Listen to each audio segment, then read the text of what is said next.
Pemirsa, putusan Mahkamah Konstitusi agar DPR mengubah ambang batas parlemen 4% menjadi kejutan pasca pemilu 2024 usai digelar. Banyak pihak yang mendukung putusan tersebut guna semangat penyederhanaan parpol di Senayan. Namun apakah ini akan menjadi angin segar bagi parpol baru atau justru menjadi ancaman akan terjadinya perubahan sistem pemiluan 2029 mendatang?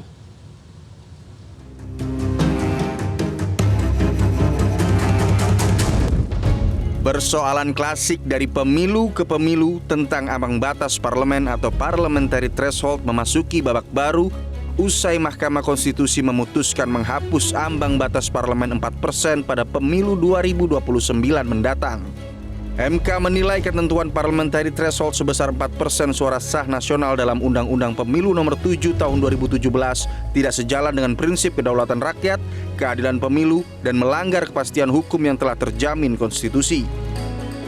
Menyatakan norma pasal 414 ayat 1 Undang-Undang Nomor 7 Tahun 2017 tentang Pemilihan Umum, Lembaga Negara Indonesia tahun 2017 nomor 182, tambahan Lembaga Negara Republik Indonesia nomor 6109 adalah konstitusional sepanjang tetap berlaku untuk pemilu DPR 2024 dan konstitusional bersyarat untuk diberlakukan pada pemilu DPR 2029.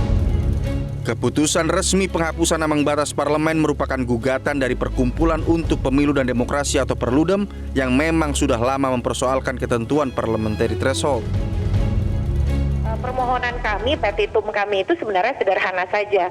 Kami minta agar penentuan ambang batas parlemen itu angkanya dilakukan secara akuntabel, rasional dan terukur, bukan ujuk-ujuk menghasilkan angka. Baik. Dulu kan di tahun 2009 2,5%, 2014 3,5%, lalu 2019 dan 2024 4%. Tapi kita sebagai publik tidak pernah tahu angka itu asal muasalnya dari mana.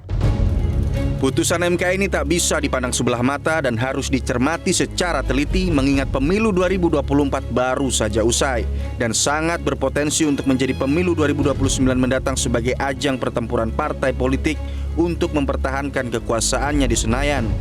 Mantan Ketua Mahkamah Konstitusi yang juga calon Wakil Presiden nomor urut 3 Mahfud MD mendukung putusan MK yang menghapus ambang batas parlemen 4% di tahun 2029. Memang harus begitu. Berlakunya itu harus di dalam tradisi hukum di seluruh dunia. Kalau ada perubahan aturan yang memberatkan atau menguntungkan seseorang harus pada periode berikutnya. Sebelum pemilu 2029, ya artinya nanti pemilu 2009 itu diubah dulu kan undang-undang. Bunyinya kan mengubah undang-undang dulu, ya kan? Diubah dulu nanti berapa kan itu belum tentu berarti nol juga, ya. Tapi dia menghapus lalu apa syaratnya? Kan mesti ada syarat-syarat lain, tidak sembarang partai baru. Bagi partai politik, tentu keputusan ini akan menjadi lebih produktif, terutama terkait dengan semangat undang-undang tentang pemilu. Sebab ketentuan soal ambang batas parlemen memang memiliki tujuan dan dampak nyata terhadap penyederhanaan partai politik di Senayan.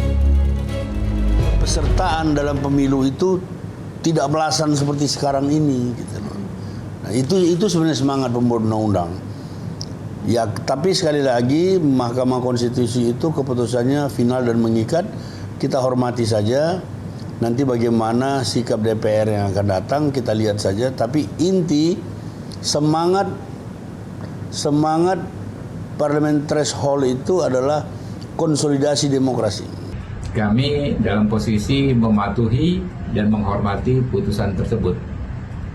Ya, tapi memang harus ada aturan juga yang lebih detail soal bagaimana verifikasi partai politik itu bisa lebih serius dilakukan, lebih detail. Jadi jangan asal sembarang orang bikin partai politik, ya syaratnya terlalu mudah atau apalagi memang tidak dikendalikan sehingga menimbulkan inflasi partai politik. Tapi bagi kami di PDI Perjuangan tidak akan terpengaruh lah dengan putusan MK itu, karena kami kan memiliki kaderisasi yang tersendiri, memiliki pengkaderan dari tingkat bawah, ya, dan kami juga tidak ada persoalan dengan putusan mahkamah tersebut. Tapi yang bagi kami yang paling penting adalah mempelajari putusan itu, kemudian baru memberikan komentar. Tapi pada intinya apapun putusan Mahkamah Konstitusi kita menghormati. Pakar Hukum Tata Negara Zainal Arifin Mokhtar juga mendukung putusan MK tentang penghapusan ambang batas parlemen 4%. Ia menegaskan ke depan perlu diatur rumusan parliamentary threshold berdasarkan hitung-hitungan perolehan suara dan konversi ke kursi DPR guna mendukung proses penyederhanaan partai atau perbaikan sistem kepartaian atau kepemiluan. Angka yang dihitung itu harus ada korelasinya dengan bagaimana melihat keberlanjutan kepemiluan. Juga kalau mau pilih angka, harus angka yang mendukung proses penyederhanaan partai, atau kemudian memperbaiki sistem kepartaian maupun kepemiluan gitu. Jadi ada satu bangunan argumentasi yang dibuat oleh MK bahwa oke, silahkan Anda membentuk angkanya misalnya di suatu hari, tapi harusnya ada tujuan ke depan dan mengisi ruang alasan yang selama ini kosong. Jauh-jauh hari, Perludem mempersoalkan norma pasal 414 ayat 1 Undang-Undang Pemilu sepanjang frasa paling sedikit 4% dari jumlah suara sah secara nasional. Perludem menyebut ambang batas parlemen ini adalah suatu variabel penting dari sistem pemilu yang akan berdampak langsung kepada proses konversi suara menjadi kursi. Ketentuan ambang batas parlemen ini tidak boleh tidak dikaitkan dengan ketentuan di dalam pasal 168 ayat 2 Undang-Undang Pemilu yang mengatur bahwa pemilu untuk memilih anggota DPR baik provinsi maupun kabupaten kota dilaksanakan dengan sistem proporsional terbuka. Ini memang sebetulnya ada rumusannya, cara menghitungnya seperti yang sudah merujuknya kepada ilmuwan politik.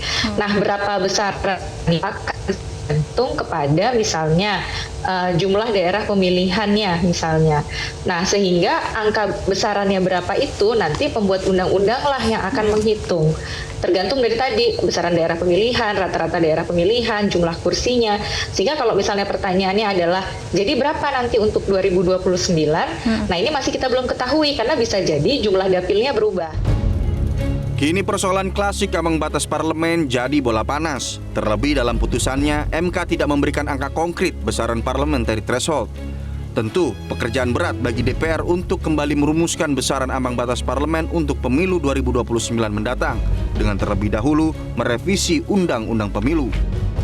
Meski masih berlaku 5 tahun mendatang, harus ada kejelasan tentang syarat-syarat lain dalam penentuan ambang batas parlemen. Bahkan dengan alasan penyederhanaan partai politik, ke depan harus ada kajian lebih rinci tentang besaran ambang batas parlemen yang diatur oleh Undang-Undang Pemilu. Dengan kata lain, meski dengan alasan penyederhanaan partai politik, namun tidak serta-merta parpol baru bisa dengan gampang masuk ke parlemen.